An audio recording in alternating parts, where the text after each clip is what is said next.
से भेंट हुई थी उसके विषय में ही सारा वर्णन करूंगी। उससे पहले मैं इनके बारे में कुछ बताऊंगी। सन 83-84 की बात है। ये माधोपुर में आए हुए थे। इनका जीवन बहुत ही सादा था। सादा पहनावा था। एक समय भोजन करते थे, नमक नहीं खाते थे। तब मैंने सुना था कि इनको 35-40 साल हो गए, इन्होंने नमक का सेवन नहीं किया। ये जो एक टाइम सब्जी और रोटी खाते थे, सब्जी में हल्दी और शक्कर का प्रयोग करवा डालते थे, उसका प्रयोग करते थे। 40 साल तक इन्होंने नमक का सेवन नहीं किया। और मैंने सुना था कि इन्होंने सेना में कुछ समय के लिए नौकरी की है, ट्रक ड्राइवर थे सेना में। मिजाज के थोड़े कड़क थे, मतलब बहुत कम बात करते थे। खाना भी इनका सादा था और रहना भी सादा था। इनका ज्यादा समय मलोट मंडी, हरिद्वार, हल्द्वानी और माधोपुर में बीता, जैसा कि मुझे मालूम है। ज्यादा समय इधर ही अपना व्यतीत किया इन्होंने। ये सुबह चले जाते थे अपना, फिर दोपहर को आते थे, एक समय भोजन करना, फिर भोजन के बाद फिर चले जाते थे रावी नदी के किनारे। जो इतना ही मैं इनको देखती थी, जब तक मैं वहां थी, ऐसे ही इनका रूटीन था। और कड़क स्वभाव के कारण मेरे ख्याल इनको महाराज जी ने अपना विचार रखने की आज्ञा नहीं दी थी सत्संग सम्मेलनों में। वो उन्होंने कहा था भजन सिमरन ही आप अपना करो। तो इस करके मैंने इनको कभी विचार देते हुए या उपदेश देते हुए नहीं सुना था। अब इसी का वर्णन इस बुक में है, वो मैं आपको पढ़कर सुनाऊंगी। भगत गंगाराम से वार्ता। ये मलोट मंडी में हुई थी महाराज जी से इनकी वार्ता। अमीर गरीब का विचार। एक दिन गुरुदेव जी के चरणों में गंगाराम प्रेमी आया। वो चौधरी हरजी राम जी कामकाज की देखभाल करता था। उसने आते ही गुरुदेव से सवाल किया। गंगाराम कहते हैं, महाराज जी, क्या अनपढ़ आदमी ईश्वर का सिमरन नहीं कर सकता? अनपढ़ के वास्ते कोई शिक्षा होनी चाहिए। गुरुदेव कहते हैं, प्रेमी, यहाँ तुम क्या करते हो? गंगाराम, महाराज जी, चौधरी जी की रोटी बना छोड़ते हैं, दूध वगैरह बलो दिया और कोई खेतों की देखभाल कर ली। महाराज जी, हम पढ़े तो कुछ नहीं है, कोई नौकरी नाकरी कर ले। आप जी की बातें बड़ी अच्छी लग रही हैं, कुछ अमृतवाणी उच्चारण करने की हमको शिक्षा बख्शें, अपने कल्याण कर सकें। मैंने यही समझा है, दुनिया के काम करते करते आखिर आदमी मर जाता है, उसे कुछ हासिल नहीं होता। ये बड़े बड़े आदमी जो दिख रहे हैं, बड़ी धन दौलत होते हुए भी फिर ठंडी सांसें भरते रहते हैं।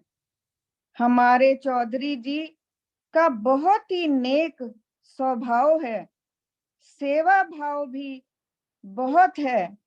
इनका अपना सादा जीवन है, कोई अहंकार नहीं। ईश्वर की बड़ी कृपा इन पर है। महात्मा जन सब पर निगाह एक जैसी रखते हैं। इस गरीब पर जरूरी कृपा करें। गुरुदेव, प्रेमी, तुम उपदेश के काबिल नहीं हो। गंगाराम, अच्छा महाराज जी, जब उपदेश के काबिल होंगे तब आपकी कृपा पावेंगे। उपदेश आपसे ही लेना है। जब भी गुरु धारण करना है, आपकी शरण में आवेंगे। गुरुदेव, अमीरों से कोई गुत्थी लेकर नहीं जावेंगे। इनके वास्ते अमीर गरीब सब एक जैसे हैं। फकीरों के दरबार में कोई ऊंचा नीचा नहीं होता। इस जगह सबको एक जैसा ही उपदेश दिया जाता है।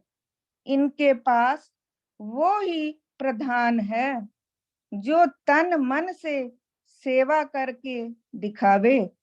जरूरी नहीं कि धन से सेवा होती है। धनी आदमी शारीरिक सेवा नहीं कर सकते। शरीर द्वारा सेवा करनी ही असली सेवा है। महाराज जी कह रहे हैं धनी आदमी जो है वो शारीरिक सेवा नहीं कर पाते हैं, जबकि शरीर द्वारा की गई सेवा ही असली सेवा है। तुमने क्या करना है? 2 घड़ी किसी एक ईश्वर का नाम सिमरन कर लिया करो। निष्काम सेवा कर ही रहे हो और क्या चाहते हो? गंगाराम, महाराज जी, चौधरी जी को जो शिक्षा आपने दी है मुझे भी समझावें। गुरुदेव कहते हैं बनारसी, तू इसे समझा दे, अभी वक्त नहीं, जब इस काबिल होगे देख लेंगे, कौन सी जल्दी है। गंगाराम, महाराज जी, संसारी कामों के वास्ते भी उस्ताद धारण करना पड़ता है। गुरु के बगैर तो कोई गति नहीं, ऐसा सुन रखा है। अभी तक कोई गुरु धारण नहीं किया, आप ही से शिक्षा लेनी है, ऐसा मन कहता है। गुरुदेव, प्रेमी, अच्छा अब आराम करो, कुछ दिन देखकर फिर विचार किया जाएगा। प्रेमी गंगाराम गुरु आज्ञा सुनकर नमस्कार करके चला गया। गुरुदेव भगत जी से, प्रेमी गंगाराम से कहना अभी कुछ समय अच्छी तरह विचार कर लेवे, जल्दी ना करे। अनपढ़ तो वैसे हठी होते हैं, जो काम पकड़ ले छोड़ते नहीं। मगर फिर भी इसे कुछ समय देख लो। प्रेमी, क्या उसे समझाया है? भगत जी, महाराज जी, अभी रोटी खाने जावेंगे, गंगाराम को कह दिया जावेगा, अभी जरा शांति करो, फिर कभी विचार हो जावेगा। गंगाराम से भगत जी ने कहा तो उसने जवाब दिया, भगत जी, श्वासों का क्या भरोसा है, मेरी मर्जी है आश्रम में रहकर संगत की सेवा की जाए और 2 घड़ी भजन वाणी भी हो जाया करेगी, जिंदगी सफल हो जाएगी। भगत जी वापसी पर गुरुदेव के चरणों में बात रखी। गुरुदेव, अच्छा प्रेमी, पहले तुम चौधरी से विचार कर लो, फिर जैसी तुम्हारी वो हाँ भरेंगे, तब तुम्हें वक्त दिया जाएगा। जाओ, जाकर भोजन पाओ। भगत जी से वार्ता, ये ना चेले बनाने के हक में है और ना मठ। जब गंगाराम जी चले गए तो भगत जी का कहना है कि उनके मन में विचार आया, महाराज जी गरीबों को कम नजदीक आने देते हैं। उनकी अंतरात्मा की आवाज को जानकर। गुरुदेव, प्रेमी, तू खुद उसे मजबूर कर रहा है। आश्रम सेवा में आ जाए तो तुझे सहूलियत हो जाए।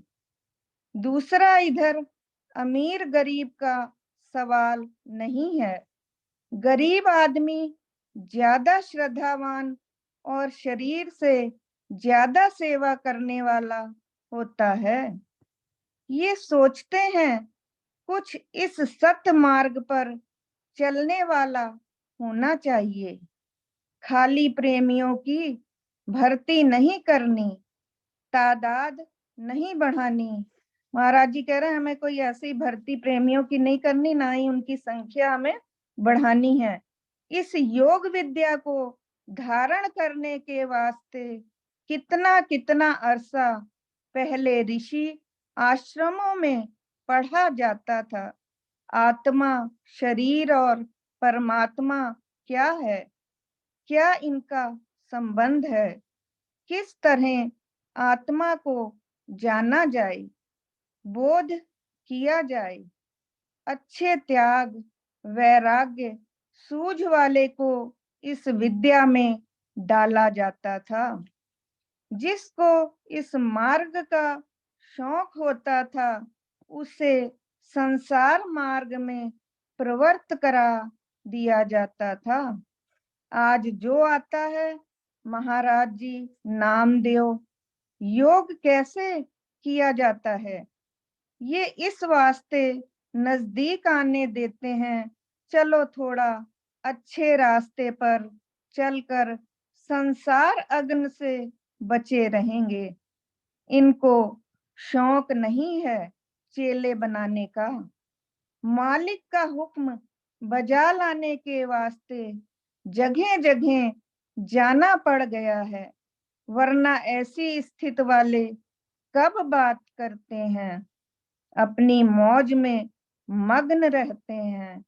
गंगोटिया का जंगल ख्वाजा तुमने देखा ही हुआ है। कभी कभी कई रात दिन गुजर जाते थे, किसी को पता ही ना लगने देते थे। उस मालिक का बड़ा जबरदस्त हुक्म है। जिस झाड़ के नजदीक बैठकर तुमने शब्द लिखे थे वो असली इनका ठिकाना था। कितनी खौफनाक एकांत जगह थी। आने जाने वाले, किसी राह गुजरने वाले को पता ना लगता था। प्रभु की अपार कृपा रही है। तुम्हें इस वास्ते सुनाते हैं कि अच्छी तरह तेरे दिल में बात बैठ जाए। ये कोई मठ नहीं बनाना चाहते। अनपढ़ के अंदर जो बात बैठ जाए वो अच्छी तरह दृढ़ कर लिया करता है। ये ठीक है। खबरदार तुम जोर दे के गुरु तुम जोर दो कि गुरु मंत्र ले लो। इस मार्ग में बड़े बड़े समझदार सुन बूझ कर रह जाते हैं। साधारण जीव आगे निकल जाते हैं। खाली बातों बातों में दूसरे को तसल्ली देने की कोशिश में लगे रहते हैं। इनसे बनता बनाता कम है। दलील बाजी में ही वक्त जाया कर देते हैं। जिसने भी कुछ हासिल किया है, निर्माण होकर खुदा की जात को करता हरता मानकर नित्य ही उसकी इबादत में मुस्तगर रहने वाला, चाहे पढ़ा हो चाहे अनपढ़, खुद ही से अबूर पा जाता है, यानी छुटकारा पा जाता है। हर समय डरते रहना चाहिए। मन का मान पल भर में गिरा देता है। हर समय डरते रहना चाहिए। मन का मान पल भर में गिरा देता है। बस तू ही तू में खत्म होता रहे। आप ही किसी समय रोशन जमीर हो जाता है। ओम ब्रह्म सत्यम सर्वाधार। किसी तरह की कोई गलती हो तो क्षमा करना।